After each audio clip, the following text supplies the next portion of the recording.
the royal sphere of YouTube is there are many, many people who work for the mainstream. And when you work for the mainstream media, you are ultimately gagged to a certain level. So yes, you can do all of the tabloid fodder and all of that. It doesn't mean you have to write positively about the royal family all the time. But there are... The royal YouTube world has become its own strange media ecosystem. On the surface, it looks like independent commentary, different hosts, different channels, different accents, different styles, different jokes, different audiences, and endless debates about Harry, Meghan, William, Catherine, Charles, Andrew, Diana, the palace, the press, and the future of the monarchy. But underneath that noisy independence, there is a more serious question. How independent is royal commentary when so many voices still have one foot inside the mainstream media world? That is the issue at the heart of this story. It is not simply about one podcast, one tweet, or one rumor about Meghan coming back to Britain with the children. It is about how royal narratives are created, seeded, repeated, softened, denied, walked back, and then quietly replaced by the next version of the same message. The starting point is a public comment from Shauna Kay of the Vintage Royal Show, who called out what she saw as a coordinated media pattern around recent Sussex reporting. Her point was that the announcement suggesting Meghan would return to the UK with Archie and Lilibet did not feel like a normal scoop emerging naturally from one reporter's source. It looked, to her, like part of a broader rollout. Bronte Coy was associated with the claim, Tom Sykes discussed it, Mark Dolan appeared in the same media orbit, and the story landed through a Sun podcast format that brought several strands together. The story then moved through royal commentary spaces and created a wave of debate about Harry, Meghan, their children, and a possible return to the UK around Invictus activity. That does not automatically prove a hidden operation. Media stories often travel in clusters because journalists read each other, producers book whoever is available, and royal gossip moves quickly across English-speaking markets. But the timing was still worth noticing. When a claim appears in Australia, then in UK commentary, then in podcast discussion, then in Substack analysis, then through social media amplification, it stops feeling like a single isolated article. It becomes a narrative, and once something becomes a narrative, the public should ask who benefits from it. In this case, the benefit was obvious. The Sussexes gained a softer story after years of conflict. Harry wanting to bring his wife and children back to Britain, Harry wanting his children to know their family, Harry reconnecting with his father, Harry being tied again to Invictus rather than simply to court cases, Netflix criticism, or private family accusations. The palace also gained something, or at least kept options open. A reconciliation narrative lets King Charles appear compassionate and grandfatherly without formally announcing anything. It lets the public imagine small bridges being rebuilt. It allows everyone involved to test reaction while maintaining deniability. This is why the phrase drip, drip, drip matters. Royal stories rarely arrive fully formed when the stakes are high. Instead, the public gets fragments. A source says contact has improved. Another source says the king misses his grandchildren. A podcast suggests Meghan may travel. A commentator says William is still furious. Another report says Charles is open to peace. A later story walks back part of the earlier claim, but leaves the emotional impression in place. The details shift, but the direction remains. Harry is being moved slowly and carefully from exile toward a more sympathetic, royal adjacent space. That is the pattern critics are identifying. They are not saying every journalist involved receives a written instruction from the palace or the Sussexes. The media world is usually subtler than that.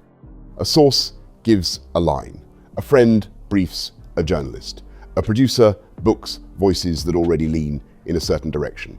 A royal editor frames a piece with a few anonymous quotes. A podcast panel debates the claim, even if they appear to reject parts of it. Social media then turns the debate into a second story. By the time the original claim is challenged or softened, the idea has already been planted. Certain people are podcasters by night, but in the mainstream or in the day, they're working for the likes of Rupert Murdoch and so. And that's totally fine. That's not a crime to work for Rupert Murdoch. But what it does mean is there are many undercurrents. When you are working for billionaire conglomerates, you don't have the journalistic freedom. This is why royal commentary needs more transparency. Many viewers believe they are watching independent voices who can go wherever the evidence leads. Sometimes that is true. But many royal commentators also have mainstream jobs, newspaper relationships, publisher interests, podcast networks, book deals, legal constraints, source relationships, and access considerations. None of that is automatically corrupt. A journalist can work for a large media company and still do good reporting. A podcaster can appear on a newspaper show and still hold independent views. But when those connections are not made clear, the audience may not understand the limits around what can and cannot be said. The royal space is especially vulnerable to this because so much reporting depends on access. Palace sources, friends of Harry, friends of Meghan, friends of William, charity insiders, former courtiers, advisors, lawyers, publishers, television producers, and PR figures all have reasons to shape stories. Sometimes they provide useful information, sometimes they launder a preferred narrative through a friendly journalist, sometimes they create confusion deliberately. A viewer who sees only the finished headline may not realize that the story is the end product of competing agendas. That is the larger point behind the frustration in the source material. The speaker is not simply annoyed that other commentators disagree. The deeper complaint is that many people in the royal media world are willing to discuss surface-level drama, but become uncomfortable when the questions move higher up the institution. They will debate whether King Charles is angry with Harry, they will debate whether Meghan is plotting a return, they will debate whether Andrew is finished. But when the conversation turns to royal finances, Gulf relationships, charitable networks, property arrangements, religious diplomacy, and institutional transparency, the room can become much quieter. That silence is worth examining. It does not mean every dramatic allegation is true. It does mean that the monarchy should not be treated as if only Harry and Meghan deserve scrutiny. If the public is going to have a serious conversation about Andrew Mountbatten Windsor, then it also has to ask how Andrew operated for so long. If there are questions about money, properties, settlements, royal leases, or who paid what, those questions do not stop with Andrew. They point toward the institution that protected him, funded him, housed him, and managed the public fallout. A monarchy is not just a family. It is a system. Andrew Loney has become an important figure in that wider debate because his work has focused attention on Andrew royal secrecy and the need for transparency. His arguments have not simply been about one disgraced royal. They have been about the culture that allowed problems to remain hidden. Reporting in 2026 added fresh context when a watchdog report found that Andrew had earned undisclosed income by subletting cottages on the Royal Lodge estate while benefiting from unusually favourable property arrangements. Other reports noted that King Charles privately funded accommodation connected to Andrew's daughters, even though they are not working royals.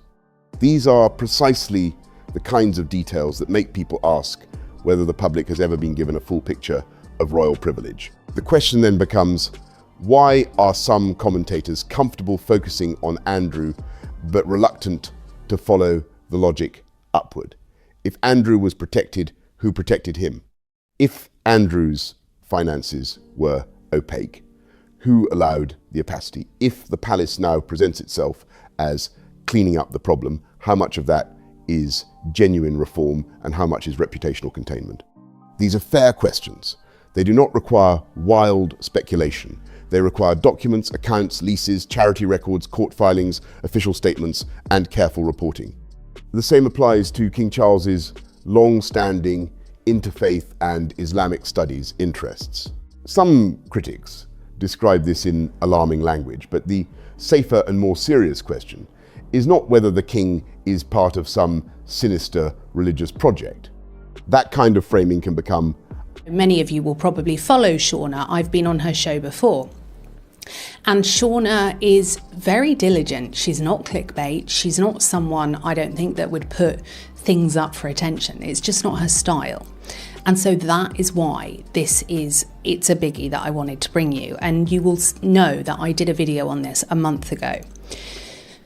Okay, I'm calling it, Shauna said, unfair, inflammatory, and damaging if it turns a legitimate transparency debate into suspicion of Muslims as a group.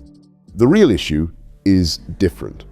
When the monarch or future monarch acts as patron of institutions, supports interfaith projects, engages with Gulf states, or lends royal prestige to educational bodies, what safeguards exist around donations, influence, governance, and public accountability? Take the Oxford Centre for Islamic Studies as an example.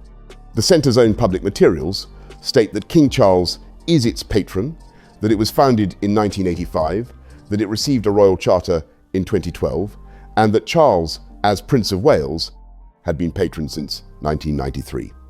Its mission is academic, to study Islam, Islamic civilization, and contemporary Muslim societies, and to encourage dialogue and understanding. That is not inherently suspicious. Academic study of Islam is legitimate. Interfaith understanding is legitimate. Modern monarch engaging with Britain's Muslim citizens is legitimate. But legitimacy does not remove the need for transparency. If a royal patronage attracts major donations, powerful trustees, international links, and prestige from Gulf or Muslim-majority states, then public interest questions are fair. This is the distinction that responsible commentary has to make. It is not acceptable to frame British Muslims, Islamic scholarship, or interfaith work as a threat simply because Islam is involved. That crosses from scrutiny into fear-mongering. But it is acceptable and sometimes necessary to examine money, influence, governance, and royal endorsement. The religion itself is not the problem. The question is whether royal soft power is being used in ways that the public can understand, evaluate, and challenge. That is where the mainstream media often struggles. Some outlets may avoid the subject because they fear being accused of bigotry. Others may avoid it because royal access is valuable. Others may avoid it because the story is complicated and less clickable than Harry and Meghan drama. Others may avoid it because their corporate owners, advertisers, or political networks have their own sensitivities around Gulf relationships. The result is not necessarily a formal conspiracy. It may simply be a culture of avoidance. But for viewers, the effect is the same. Certain topics are endlessly discussed, while others sit behind an invisible line. The source material calls this journalism with limits, and that phrase is useful. Journalism with limits can still look lively. It can still include arguments, jokes, exclusives, emotional debates, and apparently anti-establishment language. But the boundary becomes visible when a host tries to move past the approved target. Harry and Meghan are easy targets because they are outside the core institution. Andrew is easier now because his public position has already collapsed. But the king is harder. The palace structure is harder. The relationship between monarchy, money, property, foreign influence, and media access is harder still. That is why the podcast rivalries matter less as personal drama and more as evidence of how the ecosystem functions. It is boring if it is only about who fell out with whom, who refused to appear on whose channel, or who took offense at being described as too politically populist. But it becomes interesting when those tensions reveal the boundaries of debate. If someone is welcome on a channel while the conversation stays on Andrew, Harry, or Meghan, but suddenly becomes unavailable when questions move toward Charles, Gulf, money, royal finances, or institutional structures, viewers are entitled to notice. The political label comment in the source material is part of that tension. The issue is not rarely American party politics. It is about class, ideology, and acceptable forms of dissent. In parts of British media, populist or patriotic language is treated as embarrassing or dangerous, even when the underlying question is about transparency. Because sometimes I know I can come on here and you must be thinking, oh, she's mad, that doesn't make any sense. But when I saw Bronte Coy, Mark Dolan and Tom Sykes all in the same place with this, and I'd pinned all of the timings. This had rolled out very, very well in terms of a press campaign to do with Harry and Meghan. Let's forget what the actual content is. That can create a divide between mainstream commentators and audiences who feel the establishment sneers at them. If a channel is dismissed as too populist, too unfashionable, or too outside polite media culture, the dismissal can function as a way to avoid the evidence being raised. That does not mean every outsider is right. Independent media can be reckless, it can become too certain, too personal, too conspiratorial, or too dependent on its own audience's anger. Viewers should not trust a YouTuber simply because she says she is independent. Independence is not a guarantee of accuracy, but mainstream affiliation is not a guarantee of honesty either. The serious viewer has to ask of every voice, mainstream or independent, what evidence is being shown, what is being omitted, what incentives exist, and how does the person respond when challenged. Shauna Kay's public comment matters because it came from someone within the broader royal commentary community who is not generally known for wild spectacle. A criticism of the Sussex announcement rollout gave others permission to say what they had already suspected, that the story looked too coordinated, too conveniently timed, and too widely pushed to be treated as a simple accident. Again, that does not prove a central command room. But media coordination does not always look like a command room. Sometimes it looks like overlapping interests moving in the same direction. The Bronte Coy story is a useful case study. According to Tom Sykes' Substack post from June 2026, Bronte Coy had a major claim that Meghan and the children would come to the UK with Harry in July for Invictus-related events. The Sun's Royal Exclusive podcast also carried a discussion around the Sussex return story with guests including Mark Dolan and Tom Sykes. Later reporting and commentary complicated the picture, with suggestions of a Highgrove meeting, questions about whether the children travelled, and broader speculation about what the palace did or did not want publicly known. The exact details are less important than the pattern. A dramatic Sussex return idea was launched, debated, softened and folded into a wider reconciliation narrative. Alison Boshoff's writing added another strand, discussing what she called a possible Sussex solution and reporting that some people close to Harry believed the king was open to bringing him closer again. That kind of article matters because it frames the issue not as Meghan and Harry forcing themselves back in, but as parts of the palace or Charles's circle recognizing a need to heal. It changes the moral shape of the story. Harry becomes less of a rebel demanding attention and more of a son being slowly welcomed home. For critics, that is exactly the danger. The emotional language can move faster than accountability. This is also why reports about William and Harry being in contact, or not being in contact, are so politically useful. William is the obstacle in many reconciliation narratives. Charles can be portrayed as forgiving, reflective, and paternal. Harry can be portrayed as wounded but hopeful. Meghan can be portrayed as either supportive or strategic, depending on the outlet. William, however, represents the future monarchy and the unresolved harm. If a story says William and Harry are speaking, it softens the whole family picture. If a story says William is furious, it preserves the conflict. Either way, William becomes part of the media machinery around whether Harry can be normalized again. The public should be careful not to confuse narrative with reality. We do not know the private state of the brothers' relationship. We do not know exactly what Charles has said to Harry. We do not know what Meghan wants privately. We do not know how much palace staff are coordinating with Sussex-friendly sources, or whether some stories are simply competing leaks from different factions. That uncertainty is precisely why the public needs more transparency, not more emotional theatre. The danger is that royal media becomes a performance of certainty. One source says the king is angry, another says he is heartbroken, Another says Harry is planning a return. Another says William will never forgive him. Another says Meghan is coming. Another says she is not. Each outlet acts as if its version is the truth of the day. But many of these stories are not final truth. They are moves in a game. The audience is invited to react, argue, and share, while the people behind the scenes see which version lands. That is why independent commentary has value when it is done responsibly. It can question the framing, it can compare timelines, it can ask who benefits, it can notice when the same talking point appears in several places. It can challenge mainstream reporters who present themselves as neutral while carrying anonymous source lines. But responsible independent commentary also has duties. It must separate evidence from inference.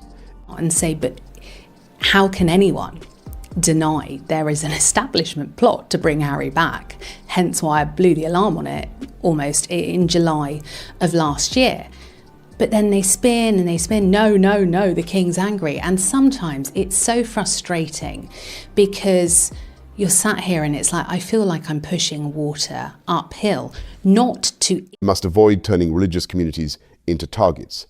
It must not accuse people of criminal conduct without proof. It must avoid treating every coincidence as proof of orchestration. The strongest criticism is precise criticism. Precision is especially important around Meghan and legal stories. The source material mentions questions about Meghan being named in certain files and Virginia Giuffre's lawyer potentially wanting evidence from her. Those subjects are legally and reputationally sensitive. A careful script should not inflate them into claims. It is enough to say that independent commentators sometimes want to ask questions about legal documents, witness possibilities, and royal adjacent figures. While mainstream voices may avoid those topics because the risk is high, that is a real media dynamic. But risk does not make every allegation true. It simply explains why some conversations happen outside mainstream formats. The same care is needed around racehorses, gifts, Gulf states, and royal favours. Royal families have long received gifts, hospitality, honours, and access requests from wealthy individuals and foreign states. Some of that is ceremonial, some of it is diplomatic, some of it may raise ethical questions. The public has a legitimate interest in knowing what is accepted, who benefits, whether gifts become private assets, whether charitable donations create access, and whether royal influence is used appropriately. But those questions should be asked with documents and facts, not with insinuation alone. The deeper issue is that monarchy relies on trust. And trust is difficult when information is partial. The royal family is expected to be both public and private, symbolic and human, taxpayer-linked and privately wealthy, above politics and surrounded by political implications. That ambiguous status can work only if the institution behaves with exceptional restraint and transparency. When royal finances appear opaque, when family members benefit from favorable property arrangements, when charities and foundations are used as reputational tools, or when media narratives seem coordinated, public trust weakens. Harry and Meghan are the easiest example of this because their media strategy is obvious. They have used interviews, streaming, memoir, podcasts, public statements, and charity appearances to shape their image. But the same logic can apply inside the palace. The institution also uses media. It also briefs. It also tests reaction. It also chooses what to reveal and when. The difference is that the palace does it with centuries of practice and a much quieter voice. That can make it harder to spot. This is why the mainstream versus independent divide is not as simple as people think. Mainstream media has resources, lawyers, editors, access, and institutional memory. It can verify documents, defend reporting, and reach large audiences. But it can also be cautious, compromised, access-dependent, and shaped by corporate interests. Independent media has freedom, speed, personality, and less fear of upsetting official sources.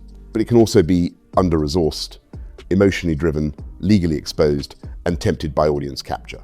The best media consumer should use both, trust neither blindly, and follow the evidence. In the royal space, following the evidence means looking beyond the headline. If a story says Meghan is returning with the children, ask who said it and what later happened. If a story says the palace is opening the door to Harry, ask whether that serves Charles, Harry, or both. If a story says William is speaking to Harry regularly, ask whether there is proof or simply a helpful emotional impression. If a commentator refuses to discuss royal finances after building a brand on transparency, ask why. If a YouTuber claims a grand plot, ask what documents support it. The point is not cynicism. The point is discipline. There is also a cultural class issue running through this. Many ordinary viewers feel that the media and royal establishment treat them as people to be managed rather than informed. They are told what to think about Harry one week, Andrew the next, Charles the next, and Meghan the week after that. They see contradictions. They see stories walked back. They see anonymous sources quoted as if they are gospel. They see journalists who appear independent but are employed by major companies. They see commentators who are fierce about one royal and strangely gentle about another. Over time, that creates suspicion. Some of that suspicion may go too far. Not every inconsistency is a plot. Not every softened story is managed messaging. Sometimes sources are wrong. Sometimes journalists overreach. Sometimes editors chase headlines. Sometimes royal families change plans. Sometimes people simply disagree. But the fact that not every suspicion is correct does not mean the public is wrong to be suspicious. The last decade of royal coverage has shown repeatedly that public narratives are curated, contested, and often incomplete. The solution is not to turn royal commentary into endless infighting. The rivalries between podcasts and channels may entertain some viewers, but they can also distract from the substance. The real question is not who likes whom, it is who is willing to show the evidence, who corrects the record when wrong, who discloses connections. Who can criticize Harry, Meghan, Andrew, Charles, William, the press and themselves with the same standard? Who can separate personal dislike from public interest reporting? Who can say, I do not know, when the facts are not clear? One practical way for viewers to test a royal story is to separate 4 layers. The first layer is the hard fact. A visit happened, a podcast aired, a charity record exists, a court document was filed, a title was changed, a donation was reported. The second layer is the sourced claim. Someone close to Harry says one thing, someone close to the palace says another, a royal editor says organizers are considering a move. The third layer is interpretation. Commentators explain why the claim might matter and what pattern it may fit. The fourth layer is emotional packaging. The headline, the photograph, the music of the words, the invitation to feel sympathy, anger, relief, or outrage. Most confusion happens when those layers are blended together. A responsible viewer should keep them apart. Using that test, the Sussex return story becomes clearer. The hard facts around Invictus, Highgrove reporting, podcast appearances, and public commentary can be checked. The sourced claims about who wanted what are harder to verify.